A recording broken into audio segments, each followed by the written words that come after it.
Hey, what's up? I'm Stephen Rabb, a writer for SpartanAvenue.com, and Michigan State is steady at 5-3, coming off a huge win against Purdue last week, and now they go to College Park and face Maryland, a team that really is in a lot of turmoil, given all the things with DJ Durkin, you're hired, now you're fired, and all of that, and Matt Canada staying on as the interim head coach. You got to wonder what the mental state of Maryland's going to be. Maybe it's going to be they pull together and it turns out to be one of those big, huge upsets. No, it's not going to be that. And the reason why it's not going to be that has a lot to do with the fact that Maryland just can't pass the ball. They had 4, not 1, not 2, not 3, but 4 games this year where Kasim Hill didn't even pass over 100 yards. Okay, so they don't even have a wide receiver yet that has caught for more than 100 yards in a game either. So, nor are they broken, for that matter, the 300-yard mark barrier for a quarterback or for a passer in any game this season. What are they going to do? Exactly what Michigan State is wanting them to do. They're going to run the ball, run, pound, run, do the jet sweeps. Anthony McFarland is a beast. That guy, he ran a kickoff, 98-yard kickoff back against Michigan. This guy is going to bring it, and they have the speed. They have a lot of speedy backs and some speedy wide receivers that get them on those jet sweeps.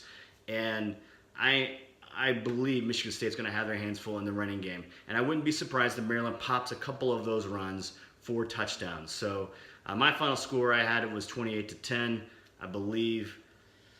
It could be 28-17, who knows. This is one of those games where Michigan State could allow Maryland to hang around in the game. If they do, then it's going to be a rough fourth quarter. Hopefully the Spartans can put them away early. Hopefully they can put them away early. I'm not betting on that at all. I do believe it's going to be a real dogfight in this game. I do believe Michigan State's going to win, regardless of whether Brian Lewerke or Rocky Lombardi plays. And here's the deal. If I was Mark D'Antonio, not that I'm not. Not that I'm saying I am, I mean.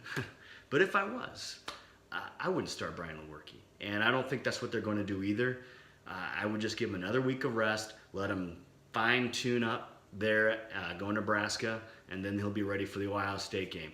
Otherwise, you rush him back again, and what if he's really not healed up?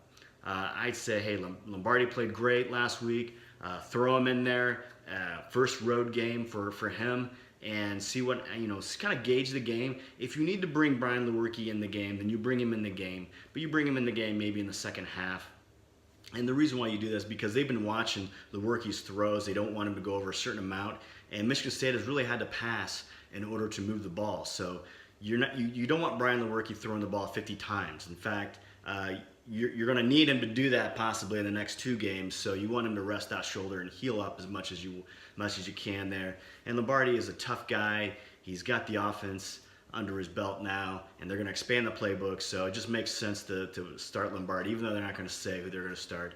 However, you never know with Michigan State, and you never know what's going to happen. This game is one of those games where if this is truly a Jekyll and Hyde season for Michigan State, if it's truly that kind of type of deal, then, what's it going to be? Are they going to be the good or are they going to be the bad? What's going to happen? So, but I believe Michigan State will come away with the win. They'll do well. On the other Big Ten games that are of importance, you have Iowa going to Purdue to play them, and I'll just tell you, I think Purdue gets this game.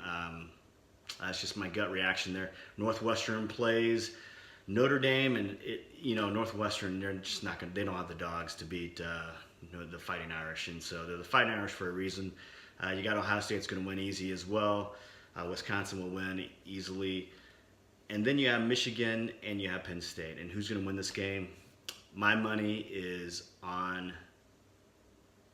I don't know.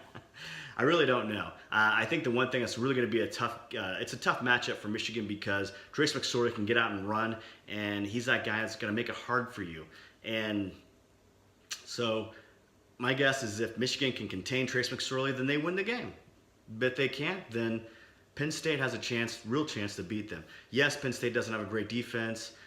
People can talk all they want to about how great Michigan's offense is, but look, Michigan really didn't do anything on Michigan State until really the fourth quarter. That's when they got those 2 touchdowns, those 2 long plays, the Donovan Peoples-Jones and the other. So, like I say, the jury's still out for me for Michigan. If they beat Penn State, great. I mean, they play Indiana, then they play Ohio State, and so I think they're definitely in the driver's seat at that point. So it'll be an interesting weekend of sports here, and thanks for watching. I'm Stephen Robb, and by the way, Andrea, hi. Thanks for watching and noticing all the light here. So hopefully that will be a Spartan victory. Thanks so much.